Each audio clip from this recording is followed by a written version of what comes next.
കനത്ത മഴയിൽ കോഴിക്കോട് താമരശ്ശേരി ചുരത്തിൽ വിള്ളൽ രൂപപ്പെട്ടു. ഇതുവഴിയുള്ള ഗതാഗതത്തിന് നിയന്ത്രണം ഏർപ്പെടുത്തിയിട്ടുണ്ട്. കല്ലാച്ചിയിൽ മിന്നൽ ചുഴലിയിൽ നിരവധി വീടുകൾക്ക് കേടുപാടും സംഭവിച്ചു. മാറാട് നിന്നും കടലിൽ പോയ ബോട്ട് കാറ്റിൽപ്പെട്ടു. ജില്ലയിൽ ഖനനം നിരോധിച്ച് ദുരന്ത നിവാരണ അതോറിറ്റി ഉത്തരവുമിറക്കി. മഴ കനത്തതോടെ ജില്ലയിലെ മുഴുവൻ വിദ്യാഭ്യാസ സ്ഥാപനങ്ങൾക്കും കളക്ടർ നാളെ അവധി പ്രഖ്യാപിച്ചു.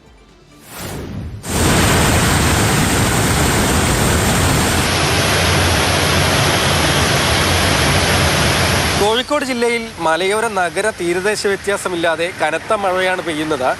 ഇടവേളകളിലാണ് ശക്തമായ മഴ പെയ്യുന്നത്. വ്യാപകമായ നാശനഷ്ടം തന്നെ ജില്ലയിൽ എല്ലായിടത്തും ഉണ്ടായിട്ടുണ്ട്. താമരശ്ശേരി ചുരം 8ാം വളവിലാണ് റോഡിൽ വിള്ളൽ രൂപപ്പെട്ടിട്ടുള്ളത്. സംരക്ഷണ ഭിത്തിയോട് ചേർന്നാണ് വിള്ളൽ ഉണ്ടായിട്ടുള്ളത്.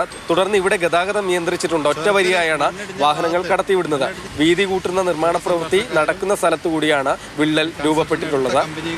ആനക്കാംപൊയിൽ മുത്തപ്പൻ പുഴയിൽ നിർമ്മിച്ച താൽക്കാലിക ചപ്പാത്തിൽ ഇന്ന് വീണ്ടും വെള്ളം കയറി. തുടർന്ന് ഗതാഗതം ഏറെ നേരം തടസ്സപ്പെട്ടു നിൽക്കുകയായിരുന്നു.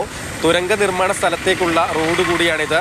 നേരത്തെ തന്നെ കനത്ത മഴയിൽ 2ലധികം തവണ ഈ താൽക്കാലിക ചപ്പാത്ത ഒലിച്ചു പോയിരുന്നു. കല്ലാച്ചി ചിയ്യൂരിൽ 11:30 വീശിയടിച്ച മിന്നൽ ചുഴലിയിൽ വലിയ നാശനഷ്ടമാണ് ഉണ്ടായത്. നിരവധി വീടുകൾക്ക് കേടുപാടുകൾ സംഭവിച്ചു. മരങ്ങൾ കടപുഴകി വീണതിനെ തുടർന്ന് ഈ മേഖലയിൽ വൈദ്യുത ബന്ധവും താറുമാറായിരുന്നു. ഇന്നലെ രാത്രിയിലും വളയത്ത് മിന്നൽ ചുഴലി വീശിയടിച്ചതിനെ തുടർന്ന് ഒരുപാട് വീടുകൾക്ക് കേടുപാട് സംഭവിക്കുകയും ചെയ്തിരുന്നു. മുക്കം കാരശ്ശേരിയിൽ നിരവധി കുടുംബങ്ങൾ ആശ്രയിക്കുന്ന ഒരു പൊതു കിണറാണ് ഇടിഞ്ഞു താഴുന്നത്. 70 വർഷത്തോളം പഴക്കമുള്ള, അതായത് ആ മേഖലയിലെ ഒരുപാട് കുടുംബങ്ങൾ കുടിവെള്ള സ്രോതസ്സായി ഉപയോഗിക്കുന്ന ഒരു കിണർ ഇടിഞ്ഞു താഴ്ന്നു. അതിനോട് ചേർന്ന് വീണ്ടും മണ്ണിടിയാനുള്ള സാധ്യതയാണ് നിലനിൽക്കുന്നത്. ബേപ്പൂരിൽ നിന്ന് മത്സ്യബന്ധനത്തിന് പോയൊരു ബോട്ട് ശക്തമായ കാറ്റിലകപ്പെട്ടു. രാവിലെയാണ് ബേപ്പൂരിൽ നിന്ന് ഏകദേശം 6 നോട്ടിക്കൽ മൈൽ അകലെ കടലിൽ വെച്ച ഈ ബോട്ട് ശക്തമായ കാറ്റിൽ പെടുന്നത്. 50ഓളം മത്സ്യബന്ധന തൊഴിലാളികൾ ഉണ്ടായിരുന്നു. ഏതായാലും ഇവരെല്ലാവരും സുരക്ഷിതരായി തീരം തൊട്ടു എന്നുള്ളത് വലിയ ആശ്വാസം തന്നെയാണ്.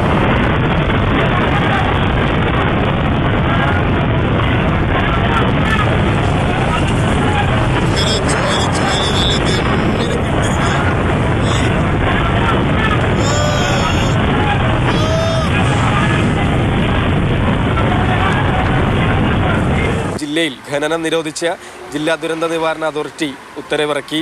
മണ്ണെടുക്കുന്നതും അതുപോലെ മണലെടുക്കുന്നതും ഒക്കെ തന്നെ പൂർണ്ണമായും തന്നെ വിലക്കിയുള്ള ഉത്തരവാണ് പുറപ്പെടുവിച്ചത്. ഒപ്പം ജലാശയങ്ങളിലേക്കുള്ള പ്രവേശനവും പൂർണ്ണമായും നിരോധിച്ചിട്ടുണ്ട്. ബീച്ചടക്കമുള്ള സ്ഥലങ്ങളിലേക്ക് ഇനിയൊരു അറിയിപ്പ് ഉണ്ടാകുന്നതുവരെ ആളുകൾ പോകരുത് എന്ന മുന്നറിയിപ്പാണ് നൽകിയിട്ടുള്ളത്.